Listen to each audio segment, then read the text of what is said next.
सतगुरुवे नमः। श्री गुरुदेवे नमः।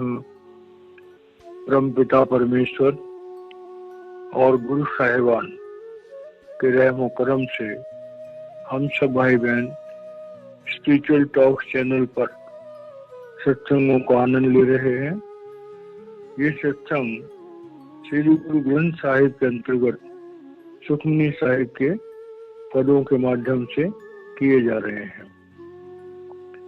आज हम 7वें श्लोक का दूसरा पद लेंगे। पहले हम उसका उच्चारण करेंगे और उसके बाद इसके आंतरिक भाव को समझने का प्रयास करेंगे।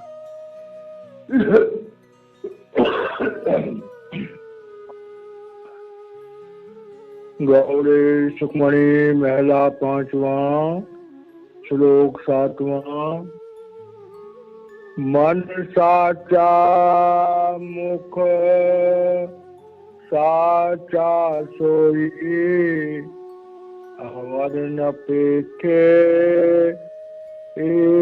कस बिन कोई। नानक इह लक्षण ब्रह्म ज्ञानी होई। पद है ब्रह्म ज्ञानी निर्मल ते निर्मला जैसे मैल ना लागे जला।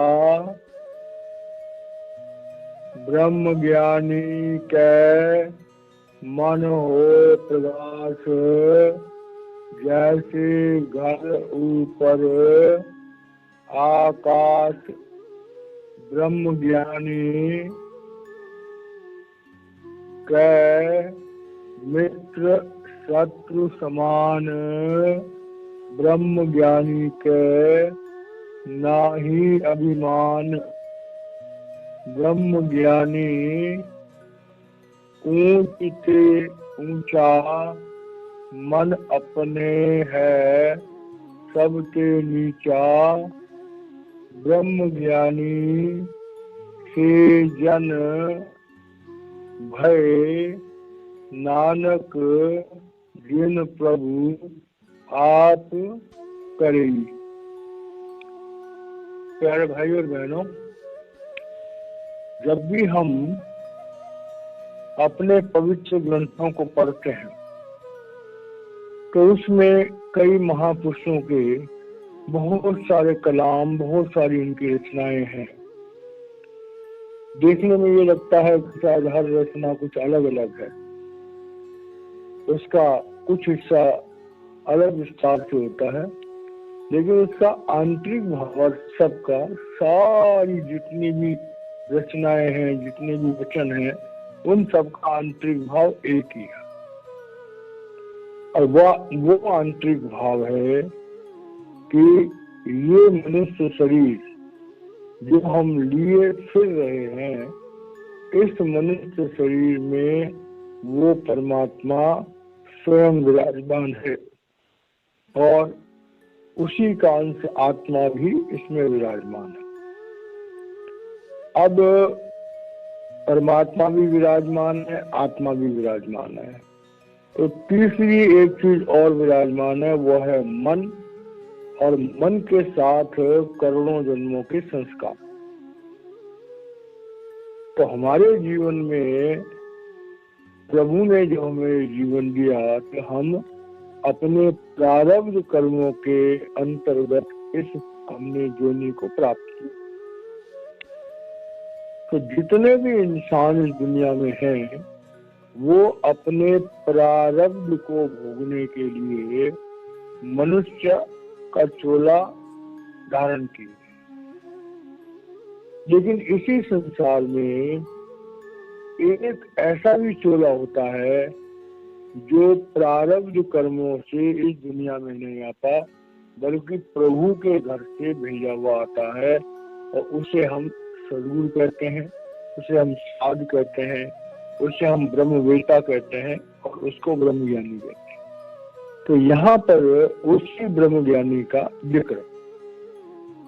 अब ब्रह्म ज्ञानी की अगर हम बड़े शॉर्ट में डेफिनेशन समझना चाहें तो यहाँ पर श्री अर्जुन देव जी महाराज कह रहे हैं कि ब्रह्म ज्ञानी निर्मल के निर्मला।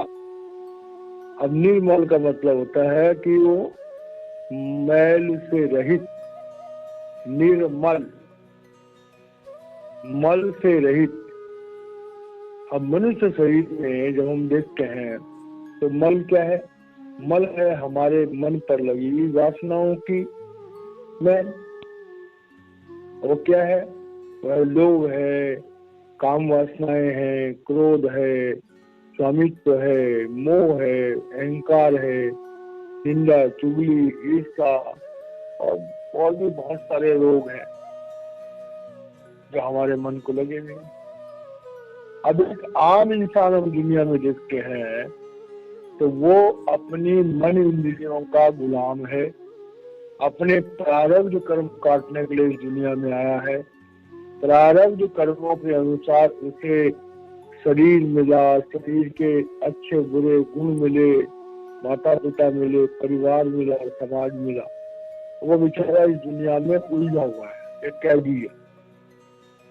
अब जब वो एक कैदी है तो उस कैदी के पास थोड़ी बहुत स्वतंत्रता है जो प्रभु ने दी है, वो है उसके क्रियामान कर।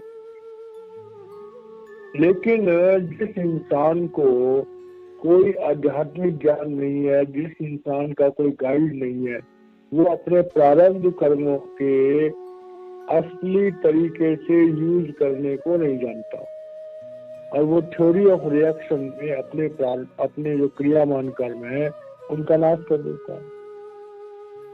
अब संसार में हम देखते हैं बहुत सारे भाई बहन होते हैं जो अपने जीवन को सुधारने में लगे रहते हैं, योग साधनाओं में लगे रहते हैं। अपरा विद्या के बहुत सारे ऐसे तरीके हैं जिसमें यम है, नियम है। तो यम नियम के द्वारा, प्राणायाम के द्वारा, सत्संगों के द्वारा लोग अपने जीवन को स्वच्छ बनाने की कोशिश करते हैं। जब हम जीवन को स्वच्छ बनाने की कोशिश करते हैं तो धीरे धीरे करके हमारे पर असर पड़ जाता है। लेकिन जो ये बेसिक बुराइयां हैं, काम, क्रोध, लोभ, मोह, अहंकार, ये देखने में आया है कि इंसान कितना ही प्रयास करे, अपने प्रयासों से हम मन पर लगी काम, क्रोध, लोभ, मोह, अहंकार की जो मैल है उसे पूरे तरीके से नहीं हटा पाते और हमारा मन जो है वो निर्मल नहीं हो पाता। और हमारा मन जब निर्मल होता है तभी हमारी वाणी आता शुरू होती है। वाणी में आता है कबीरा मन निर्मल गया जैसे गंगा थी और पाछे पाछे हरि फिरे कहत कबीर कबीर। तो ये परमात्मा हमारे शरीर में जो विराजमान है वो हमारे मन पर लगी हुई मैल, हमारे मन का पर्दा जो है वो गंदा है, इसलिए हमें प्रभु के दर्शन नहीं होते। तो एक महापुरुष में एक साधारण इंसान में ये फर्क है कि महापुरुष प्रभु की तरफ से ही निर्मल होता है, वासनाओं से रहित होता है, प्रारब्ध से रहित होता है। तो ये उसकी सिफत है। तो ब्रह्म ज्ञानी की जो सिफत है, ब्रह्म ज्ञानी की जो लक्षण है, ब्रह्म ज्ञानी के जीवन की जो श्रेष्ठताएं हैं, उनको हमें प्राप्त करना है, तभी हम अपने जीवन में आगे बढ़ सकते हैं। और निर्मल तो निर्मला है, जैसे मैल न लागे जला। और निर्मल भी कैसा है कि एक एग्जाम्पल दे रहे हैं पानी का। जैसे पानी होता है उसमें बहुत सारी गंदगी डाल दी जाती है, थोड़ी देर के लिए पानी गंदा हो जाता है और लगता है पानी बहुत गंदा है। लेकिन अगर वो पानी कहीं जा करके थोड़ी देर के लिए रुक जाए, कहीं पर ठहर जाए, तो जो ठहरा हुआ पानी होता है उसमें जो गंदगी होती है वो नीचे बैठ जाती है और जो जल होता है ऊपर स्वच्छ दिखाई देता है।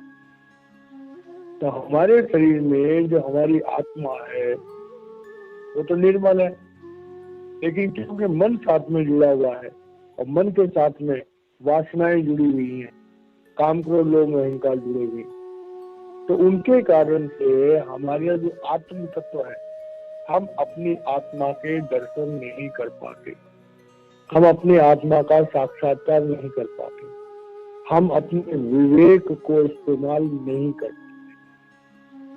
तो श्री अर्जुन देव जी महाराज कह रहे हैं कि महापुरुषों को परमात्मा दुनिया में इसलिए भेजता है कि महापुरुषों के जो गुण हैं उन्हें हम समझें और उन गुणों को हम अपने जीवन में कैसे धारण कर सकते हैं उस प्रोसेस को समझें। दिल का हुजरा साफ कर जाना के आने के लिए, ध्यान गैरों का उठा उसको उठाने के लिए। तो उसका तरीका क्या है कि हमारे मन में जो संसार की वासनाएं हैं जिन्होंने हमारे अंतःकरण को कब्जा कर रखा है, हम धीरे धीरे करके अपने अंतःकरण से अपनी वासनाओं को दूर करें। अब ये बातें कहनी बड़ी आसान है, लेकिन जब व्यक्तिगत जिंदगी में हम देखते हैं तो बड़ा मुश्किल काम होता है। अब निर्मल अवस्था को प्राप्त करने के लिए भक्ति के रास्ते पर हम देखते हैं कि कोई महापुरुष होता है या कोई भी धर्म स्थान है, तो वहां पर जाने वाले लोग जो है, सबसे ज्यादा लोग जो होते हैं वो होते हैं जो प्रभु से कुछ मांगते हैं। चाहे वो किसी मंदिर में जाके मांगे, मस्जिद में जाके मांगे, गुरुद्वारे में जाके मांगे, गिरजाघर में जाके, या किसी समर्थ सदगुरु से भी जाके मांगे। तो पहली डिमांड लोगों की होती है कि उनकी भौतिक प्रॉब्लम्स को, चाहे वो आर्थिक प्रॉब्लम है, चाहे वो शारीरिक प्रॉब्लम है, चाहे वो भावनात्मक प्रॉब्लम है, चाहे वो पारिवारिक प्रॉब्लम है, चाहे वो सामाजिक प्रॉब्लम है, इन्हीं चीजों के लिए लोग प्रभु के दरबार में, प्रभु के जो घर है, जो हमारे धर्म स्थान है, उनमें जाते हैं या महापुरुषों के पास जाते हैं। अगर ये काम बन गया तो बहुत सारे लोग तो दोबारा जाते ही नहीं। कुछ लोग होते हैं जो शुक्राना करते हैं, तो शुक्राना करने के लिए जाते हैं तो फिर उनको कुछ ना कुछ मिल जाता है। अब 2-4 बार गए, 2-4 बार कुछ मिल गया, 2-4 बार शुक्राना कर दिया, तो दिल में इच्छा होती है कि उस प्रभु को जाने वो कौन है जो हमें दे रहा है। तो जब हम ये करते हैं कि भाई जानने का प्रयास करते हैं, तब हम अपने धर्म पुस्तकों को ध्यान से पढ़ते हैं और जानना चाहते हैं कि धर्म पुस्तक क्या कहती है। तो धर्म पुस्तकों जब पढ़ते हैं तब हमें ये पता लगता है कि भाई अगर प्रभु को प्राप्त करना चाहते हो तो उन लोगों का जिक्र पढ़ो जिन्होंने प्रभु को प्राप्त किया। अब जिन्होंने प्रभु को प्राप्त किया उनका जीवन कैसा था, तो उनका जीवन क्या था, तो हमारी जो चौथी अवस्था आती है कि हम जीवन की पड़ताल करते हैं। हमें पता लगता है कि परमात्मा गंदगी पर नहीं बैठता। हम प्रभु से तब तक नहीं मिल सकते जब तक हमारा अंतःकरण साफ नहीं। जब तक गंदगी हमारे अंदर है तब तक हम प्रभु को नहीं मिल सकते। अब इस बात को और गहराई से समझना हो, एक छोटा सा दृष्टांत है। एक बड़े भले से साधु जी से, काफी बड़ी उम्र थी उनकी, वो कभी कभार जो है वो मांगने के लिए चले जाया करते। अब एक दिन की बात है कि वो गांव में मांगने के लिए गए, तो एक बड़ा ही संपन्न परिवार था। तो उस घर की जो माली थी वो साधु को देख करके बड़ी प्रसन्न हुई और कुछ उनके लिए भेंट लेके आई। अब जब वो भेंट लेके आई तो उसने सोचा साधु जी से कुछ कहूँ मैं। तो उन्होंने साधु जी से कहा कि हे महाराज जी, मुझे कोई उपदेश दीजिए। तो उन्होंने कहा अच्छा कोई उपदेश चाहिए कि हाँ। तो कहना अच्छा है, ठीक है, मैं 2-3 दिन बाद आऊंगा, 3 दिन बाद आऊंगा। आप मेरे लिए उस दिन बहुत बढ़िया से खीर बना के रखें। अब वो संपन्न स्त्री थी, उसे बड़ा अच्छा लगा कि भाई एक महात्मा ने अपने मुंह से कोई चीज मांगी है। तो उसने जो है एकदम प्योर दूध लिया और खीर बनाई, उसमें काजू बादाम किशमिश जो डालना था वो डाला और बहुत बढ़िया खीर बना करके, बड़ी स्वादिष्ट खीर बना करके इंतजार करने लगे। अब साधु महात्मा अपने कॉल के मुताबिक आ गए। अब साधु महात्मा जी आए तो जैसे उन्होंने कहा भिक्षा देंगी, तो अंदर से वो आई अपनी खीर लेकर के। तो जब खीर लेकर के आई तो जो साधु जी का कमंडल था, उसने कमंडल में खीर डालने के लिए जैसे ही कमंडल की तरफ गई तो उसने देखा कमंडल के अंदर तो गोबर पड़ा हुआ, तो वो छिटक गए एकदम से। तो उसने कहा महाराज ये कमंडल में तो गंदगी पड़ी हुई है। तो कहते उन्होंने कहा तो डाल दो, कोई बात नहीं है। कहते ये तो खीर खराब हो जाएगी, किसी मतलब की नहीं रहेगी। तो साधु जी ने कहा तुम्हें क्या डाल दो? कह नहीं कैसे डाल दूंगी मैं।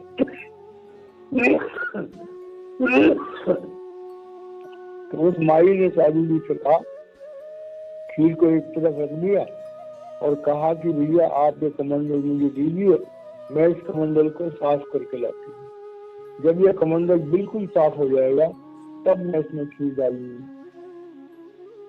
साधु जी ने कहा, साधु जी मुस्कुराए, उन्होंने कहा हे माई आप चाहती थी कि आपको कोई उपदेश दिया जाए, तो मेरी तरफ से यही उपदेश है कि जब तक हमारा बर्तन साफ नहीं होगा तब तक इसमें हम वो बढ़िया सी खीर नहीं डाल सकते। एक गंदे बर्तन में जो है कोई भी आदमी एक अच्छा पवित्र पकवान नहीं डाल सकता।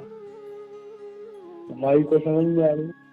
अब ये दृष्टांत हम अपने जीवन में अप्लाई करें कि तो हमारे जीवन में कितनी पवित्रता है, कितनी नम्रता है। श्री अर्जुन देव जी महाराज हमें समझा रहे हैं कि ब्रह्म ज्ञानी निर्मल के निर्मल, जैसे मैल न लागे जला। जिस इंसान को ब्रह्म ज्ञान प्राप्त करना है, यह ब्रह्म ज्ञानी के जो लक्षण है कि ब्रह्म ज्ञानी मैल से परे है। अब इस बात को हम प्रैक्टिकल समझते हैं। एक तो थ्योरेटिकल और प्रैक्टिकल। अब प्रैक्टिकल समझते हैं हमारी आत्मा मन के साथ हमारे शरीर के रोम में फैली हुई, और हमारे शरीर में सबसे नीचे जो हमारा मूल चक्र है, रीढ़ की हड्डी के नीचे, वहां पर हमारा लोभ है। उसके बाद इंद्रिय चक्र पे हमारी काम वासनाएं हैं। उसके बाद नाभि चक्र पे हमारा क्रोध और स्वामित्व है। हृदय चक्र पे हमारा मोह है और कंठ चक्र पे हमारा अहंकार है। तो इसका मतलब ये हुआ कि कंठ चक्र के नीचे या कंठ चक्र से लेकर के मूल चक्र तक ये सारी गंदगी, ये सारा मैल है। तो जब तक हमारी आत्मा शरीर में मूल चक्र से उठ करके कंठ चक्र को क्रॉस करके जब तक आज्ञा चक्र पर नहीं, तब तक हम उस निर्मल अवस्था के बारे में कुछ नहीं जान सकते। जो भाई बहन सत्संग को सुन रहे हैं तो बड़े ध्यान से सुने। क्या हमारी जिंदगी में कोई गुरु है या हमारी जिंदगी में गुरु नहीं? योग साधनाओं के द्वारा भी लोग प्रयास करते हैं। जब तक हम अपने शरीर में अपनी आत्मा को, जिसके साथ मन जुड़ा हुआ है, उसे अपने शरीर में इंद्रियों से समेट करके अपने आज्ञा चक्र पर अपनी चेतन सत्ता को अगर नहीं ला सकते हैं तो हम रूहानियत के बारे में कुछ नहीं जान सकते। चाहे हम हजारों किताबें पढ़ लें, चाहे हम हजारों सत्संग सुन लें, हमें ये तो हो सकता है कि नहीं अच्छा बनना चाहिए, लेकिन अच्छाई क्या होती है, निर्मलता क्या होती है, उसे हम तब तक नहीं जान सकते जब तक हम ध्यान अभ्यास करके अपनी आत्मा को आज्ञा चक्र पर नहीं लाते हैं। और इसके अंदर जो छुपा हुआ जो संदेश है वो ये है कि बिना समर्थ सदगुरु के कोई भी इंसान अपनी आत्मा को, जो कि मन के साथ बनी हुई है, उसे इंद्रियों से आजाद करके और आज्ञा चक्र पर लाना अति मुश्किल है। अगर असंभव भी कह दो तो कोई बड़ी बात नहीं। तो जब हम महापुरुषों के लफ्जों को पढ़ते हैं तो उनका जो शाब्दिक मतलब है वो भी समझना जरूरी है, उसका जो भावार्थ है उसको भी समझना जरूरी है, और उसका जो आध्यात्मिक मूल्य है उसको भी समझना जरूरी है। तो इस लफ्ज से हमें ये मिला कि भाई पवित्रता महापुरुषों के साथ पैदाइशी होती है, और एक आम इंसान उस पवित्रता को प्राप्त करने के लिए पूरा जीवन लगा देता है तो भी हम पूर्ण रूप से मन से पवित्र नहीं हो पाते। जैसे जल से मैल नीचे उतर जाती है अगर जल रुक जाए, इसी तरह से अगर हमारा मन ठहर जाए, जब हम ध्यान लगाते हैं तो मन ठहर जाता है। जब हमारा मन ठहर जाएगा तो मन पर लगी हुई मैल थोड़ा सा नीचे हो जाती है और हमारा आत्म तत्व जो है, जो जल है, वो ऊपर चमकने लगता है। ये बात बड़ी समझने वाली है कि मन की मैल पूरी खत्म तो नहीं होगी, लेकिन जब हम मन को शांत करते हैं, स्थिर करते हैं, तो वो मैल जो है, वो गंदगी नीचे बैठ जाती है।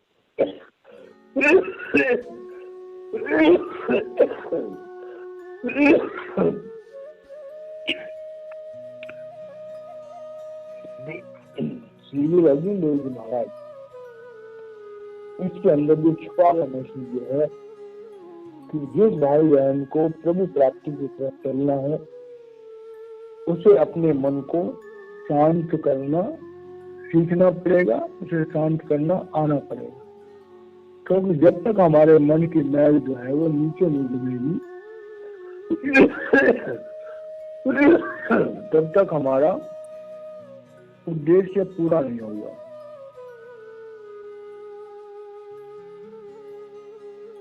उद्देश्य हमारा पूरा नहीं होगा। न लागे जरा तो कह रहे ब्रह्म ज्ञानी के मन होई प्रवास जैसे इधर ऊपर आकाश।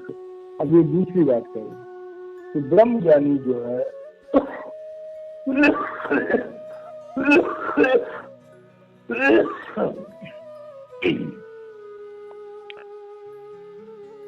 जब किसी आदमी को आत्मज्ञान हो जाता है तो वो प्रभु के उस व्यापक रूप को जान जाता है। उस परमात्मा की शक्ति सृष्टि के कण कण में व्याप्त है। जैसे हम आकाश देखते हैं ऊपर, तो आकाश का कोई छोर नहीं है, सर्वत्र। अगर हमें उसकी डेफिनेशन देनी हो तो हम कहेंगे आकाश सर्वत्र व्याप्त है, सब जगह आकाश है, आकाश के अंदर सब कुछ है। तो कह रहे ब्रह्म ज्ञानी के दिल में जो प्रकाश पैदा होता है, तो कैसा प्रकाश पैदा होता है कि जैसे घर के ऊपर आकाश।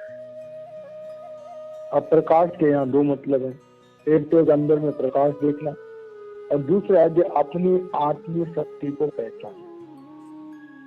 श्री अर्जुन देव जी महाराज कह रहे हैं कि जब हमारा जीवन पवित्र हो जाता है, हमारा मन ठहर जाता है, तो हमें अपने आत्म तत्व की समझ आती है। और जब हमें अपने आत्म तत्व की समझ आती है, तब हमें ये बात बिल्कुल साफ नजर आने लग जाती है कि वो परमात्मा सृष्टि के कण कण में व्याप्त है। वो परमात्मा सृष्टि के कण कण में व्याप्त है। उस परमात्मा के बिना कुछ भी नहीं, जो कुछ है वो परमात्मा ही परमात्मा है। और जब परमात्मा की सर्वव्यापकता हमारी समझ में आ जाती है कि वो परमात्मा सर्वव्यापी है, तब हमारा असली आत्मज्ञान होता है। और यही बात भगवान कृष्ण ने भी गीता में कही है कि यो माम पश्यति सर्वत्र सर्वं च मयि पश्यति तस्याहं न प्रणश्यामि सच में न प्रणश्यति। जो मुझको सब में देखता है और सबको मुझ में देखता है। तो ये एक रूपता जो है श्री अर्जुन देव जी महाराज कह रहे हैं कि ब्रह्म ज्ञानियों में ये बात सहज अवस्था में होती है, क्योंकि वो प्रभु के भेजे जाते हैं। अब कह रहे हैं कि ब्रह्म ज्ञानी के मन के मित्र शत्रु समान, ब्रह्म ज्ञानी के नाही अभिमान। अब ये बात बड़ी गहराई से समझने वाली है। संसार में सबका रोना होता है कि ये मेरा मित्र है, ये मेरा शत्रु है। जो हमारा भला करने वाले होते हैं वो मित्र होते हैं, जो हमारा बुरा करने वाले होते हैं हमारे शत्रु होते हैं। ये एक आम इंसान की धारणा है। लेकिन ब्रह्म ज्ञानी क्या बोलता है, या आत्मज्ञान जब हमें होता है तब क्या होता है, तब हम जानते हैं कि प्रभु की इच्छा के बिना पत्ता भी नहीं उठ सकता। हमारे प्रारब्ध कर्मों के हिसाब से हमारे साथ अच्छा बुरा होता है। तो जब हमने पिछले जन्म में किसी का बुरा किया तो वो इस जन्म में हमारा बुरा कर रहा है, किसी का भला किया तो हमारा भला कर रहा है। तब हमारी ये सोच होती है कि जो साहित्य में आता है कि देखते हैं मारण मुक्तियां चुना न मारी धुन और आपन ले जल जाइए पैर चुना दे चुन। तो प्रारब्ध कर्मों के कारण से अगर हमें कोई दुख मिलता है, सुख मिलता है तो सब खुश होते हैं। अगर दुख भी मिलता है तो हम उसे स्वीकार करते हैं, तेरा भाना मीठा लागे। जब हम कहते हैं तेरा भाना मीठा लागे, तब हमारे जीवन में न कोई मित्र होता है और न कोई शत्रु होता है। जब हमारे जीवन में कोई मित्र नहीं है, कोई शत्रु नहीं है, तो तब हमारे जीवन में अभिमान भी खत्म हो जाता है। और अभिमान क्या होता है? अभिमान होता है कि जब संसार में हमें कुछ उपलब्धियां प्राप्त हो जाती हैं, चाहे वो आर्थिक रूप से हो, चाहे वो शारीरिक रूप से हो, चाहे वो मानसिक रूप से हो, या किसी और तरीके से हो, जब कोई श्रेष्ठता हमको मिलती है तो हमें अहंकार होता है। लेकिन जब हम प्रभु को सर्वव्यापी समझते हैं, तब हमें पता लगता है कि परमात्मा ही सब कुछ करने वाला हो, मैं तो निमित्त मात्र हूँ। तो हमारा अहंकार खत्म हो जाता है।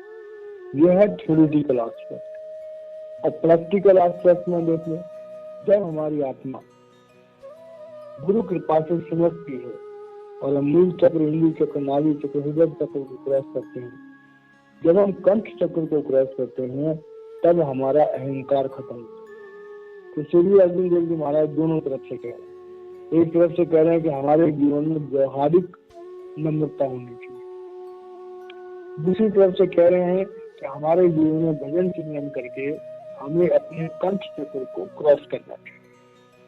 जब तक कंठ चक्र क्रॉस नहीं होगा, आत्मा गुजराव नहीं होगी कंठ चक्र तक, जब तक वो आज्ञा चक्र नहीं आएगी, तब तक हमारा अभिमान जो है वो असल में खत्म नहीं होगा।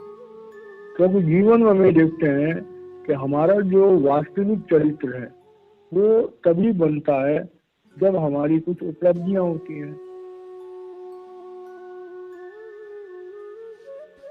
आगे बढ़ेंगे। ब्रह्म ज्ञानी ऊंच से ऊंचा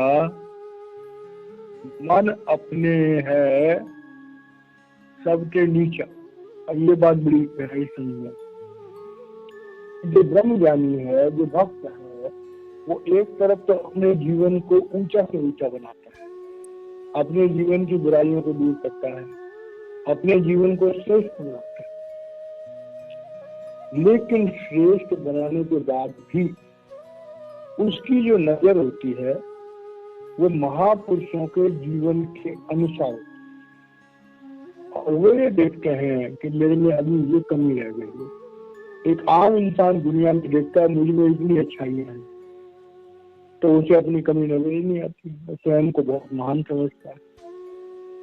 लेकिन जो महापुरुष होते हैं, जिन्होंने महापुरुष बनना होता है, जिन्होंने आत्मज्ञान को प्राप्त करना होता है, वो अपने जीवन की कमियों को नोट करते हैं, अपने जीवन की पड़ताल करते हैं।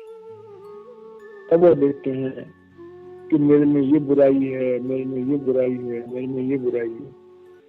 भले उनका व्यक्तिगत जीवन बहुत अच्छा बन जाता है, लोग उनकी बड़ी तारीफ करते हैं, लेकिन वो अपने गिरेदान में जब झांक के देखते हैं, अपने जीवन की पड़ताल करते हैं, तो उन्हें अपने जीवन में अपनी कमियां ही नजर आती हैं और वो उनको दूर करने का प्रयास करते रहते हैं। ऐसा जो गुण है वो एक ब्रह्म ज्ञानी में होता है, और इस गुण के कारण से ही ब्रह्म ज्ञानी की कहो, महापुरुषों की कहो, हमेशा जय जयकार होती है। अब आगे कह रहे हैं कि ब्रह्म ज्ञानी से जन भय, नानक जिन प्रभु आप करे। अब ब्रह्म ज्ञानी ये जन भय, जिन नानक जिन आप करे। अब ये बात यहाँ पर श्री अर्जुन देव जी महाराज एकदम खोल के कह रहे भैया दुनिया के लोगों बहुत शोर मचा हुआ कि ब्रह्म ज्ञानी कह रहे हैं वो परम पिता परमेश्वर जो किसी चोले में काम करता है, साक्षात अकाल पुरुष जिस चोले में काम करता है उसी को यहाँ ब्रह्म ज्ञानी कहा गया है। और वो संसार में कोई 10-20 नहीं होते, वो इक्का दुक्का होता है। कभी कभी इतिहास बताता है कि एक से ज्यादा महापुरुष भी आए, लेकिन अक्सर पृथ्वी पर एक दो इक्का दुक्का ही होता है कोई। तो कह रहे हैं भाई जो इक्का दुक्का हमें दिखाई देता है वो अकाल पुरुष का स्वयं का रूप है। अगर कोई इंसान चाहे कि मैं भी महापुरुष बन जाऊं तो वो बात कल्पना से बाहर है। और ये बात हम तब जान सकते हैं जब हम किसी महापुरुष के नजदीक जाएं। अब महापुरुषों की सिफत होती है कि वो क्या करते हैं, बैठ गए, जब दिल किया शरीर छोड़ दिया, जब दिल किया पिंड अंड ब्रह्म को छोड़ करके परब्रह्म में चले गए, जब दिल किया सचखंड चले गए, जब दिल किया वापस आ गए, जहां जहां वहां प्रकट हो गए। तो वो सर्वव्यापी अवस्था में पहुंच जाते हैं, सर्वशक्तिमान अवस्था में पहुंच जाते हैं। अब हम लोग जो है महापुरुषों को बाहरी तौर से देखते हैं, कई लोग उनके बोलने को तरीकों को देखते हैं, उनके बाहरी ज्ञान को चेक करते हैं और उसके आधार पर उनका विश्वास बनता है या वो उनके लिए श्रद्धा रखते हैं। लेकिन कुछ लोग ऐसे होते हैं जो महापुरुषों के वास्तविक रूप को समझने का प्रयास करते हैं, और ऐसे ही लोग होते हैं जिनको महापुरुषों से सचमुच में कोई फायदा होता है। और खासकर रूहानी दौलत उन्हीं लोगों को मिलती है जो महापुरुषों पर एकदम सच्चा विश्वास करते हैं, सच्ची श्रद्धा रखते हैं। क्योंकि महापुरुषों के नजदीक जाना, जैसे वाणी में भी आता है कि सतगुरु ने सबको वेगदा जेता को संसार, गुरु दिखना मुकट न हो गुरु सब प्यार। गुरु के शरीर को देखने मात्र से हमें मुक्ति नहीं मिल सकती। अगर मुक्ति हमें चाहिए तो गुरु के द्वारा दिए गए नाम को जप करके हम त्रिगुणातीत हो सकते हैं। तो इसका सार क्या है कि जिनको प्रभु चाहे, श्री अर्जुन देव जी महाराज कह रहे हैं, गुरु नानक देव जी महाराज जी को मुखातिब होकर कह रहे हैं, हे सदगुरु नानक जी, आपकी कृपा से आप जिसको चाहें उसको वो ब्रह्म ज्ञानी की गति दे सकते हैं। और सदगुरु नानक में अकाल पुरुष को समझते हुए बोल रहे हैं। तो इस पद के द्वारा हमें ये शिक्षा मिलती है कि जिसको भी उस प्रभु की प्राप्ति की चाह है उसके जीवन में एक समर्थ सदगुरु होना चाहिए। समर्थ सदगुरु जब नामदान देता है तो हमारे संचित कर्मों के बोझ को नाश कर देता है, हमारे शरीर में ज्योति और श्रुति का संचार करता है, हमें 5 नाम का सिमरन देता है जिससे हम 5 चक्रों को क्रॉस कर सकें, हमारे आज्ञा चक्र प्राप्त करके अपने सब स्वरूप पर अपनी ज्योति स्वरूप को स्थापित कर देता है और कदम कदम पर हमारी रखवाली करता है। तो जब समर्थ सदगुरु के द्वारा नाम मिलता है, जो भाई बहन उस नाम की कदर करते हैं, जो उस नाम का जाप करते हैं, जो गुरु का कहना मानते हैं, उनके जीवन में ब्रह्म ज्ञानी के लक्षण जो हैं वो प्रकट होने शुरू हो जाते हैं। और कुछ लोग हैं जो नाम लेकर के भूल ही जाते हैं, तो उनको फिर ज्यादा टाइम लगेगा। तो इस तरह से जब हम धर्म शास्त्रों को पढ़ते हैं तो हमने हमारे सामने एक सच्चाई खुलती है कि मनुष्य जीवन बड़े भागों से मिलता है, और उससे बड़े भाग होते हैं जब हमें सदगुरु मिलता है, और उससे बड़े भाग होते हैं कि जब हम उस सदगुरु के द्वारा दिए गए नाम को फलीभूत करते हैं और मनुष्य जीवन के सच्चे उद्देश्य को प्राप्त करते हैं। तो इस तरह से हमारी जो ये 7वें श्लोक का दूसरा पद समाप्त होता है। मैं वाणी को विराम देता हूँ, बाकी का कल होगा। जय महाराज।